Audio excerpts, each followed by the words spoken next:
So we will talk about breathing. Yes. Yes, I did something about breathing, and I know that your presentation will be really able to clarify some aspect. Yes, And I think that's a very interesting topic. So we are ready to start. Okay, thank you very much for the introduction. I'm going to start the presentation and then we have a talk, and I hope it will be interesting for the audience. Let's go. Yes, Here of it is. course. I'm going to share. Can you see my presentation now, Maria? Yes, we can see it. I think the viewers will see it too. Ladies and gentlemen, thank you very much for being part of this webinar. I'm going to talk to you about breathing, and what I wanted to talk to you about is that breathing is more than just breathing and then breathing out.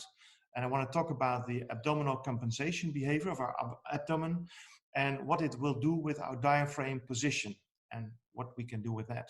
So let's start. First, I would like to introduce me very shortly. In my daily life, I'm a managing director of the Spine and Joint Center in the Netherlands, which is a rehabilitation center, and we treat people with chronic pain. And our main topic is that we try to recover their physical functioning, and to do that, we also have to adapt their behavioral patterns. So it's a combination of training programs with psychological aspects.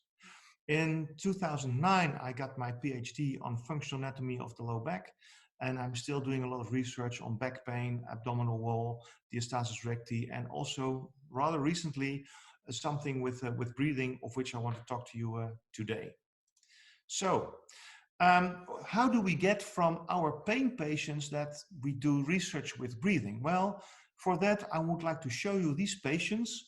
And we have these patients in a little motion program, a little test we do with them. And one of the parts is that we ask them to do the active straight leg raise test, which is a test for the mechanical stability of the pelvis. But in this case, I would like you to pay attention to what they're doing with their abdomen at the moment they lift their leg. We'll show them one by one. I'll start with the first one. Just look at this lady when she lifts her leg. I hope you will see what she's doing here.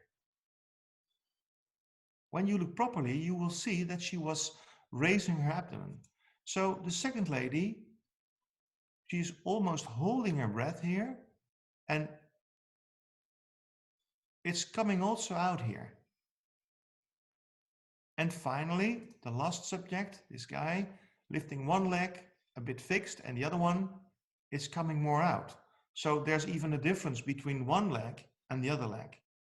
So the question is, how can we explain this observation? What are they doing with their abdomen to have this motion during this active straight leg? That was what was interesting, intriguing for us. And of course, what we know is that there are already other studies that show that there is some relationship between, for example, incontinence, breathing disorders, problems with your intestines, and back pain. And this study was only in women, but we also know that also in male patients, there can be some interaction between these aspects. And the point is, we know that it's there, but we don't know why this is combined. What is the combining aspect to understand this? So if we talk about breathing, in of course, the recent year, it's becoming more and more important, because we know we have all these patients with COVID, not only on the intensive care, but also regular patients who did not go to hospitals, but still have breathing problems. And what they do, we give them all kind of breathing exercises. And of course, you got all kind of devices to do the exercises. You got instructions to do exercises. We do exercises who are more related on relaxation and more on function of the breathing movement. But the strange thing is, if you look at all these mechanisms we describe, the question is it effective?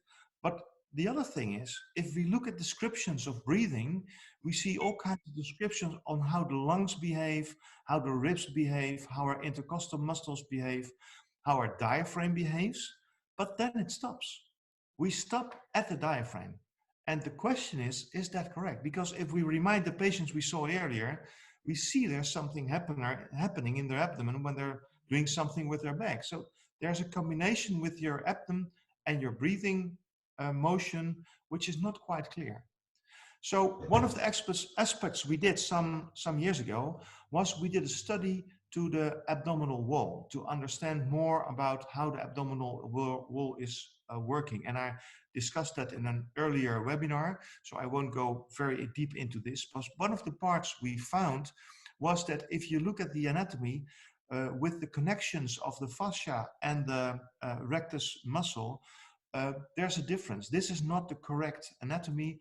What we actually should see is that here behind there's a sliding mechanism which allows the transverse abdominis to pull on this fascia layer and pull inward to control the abdominal content.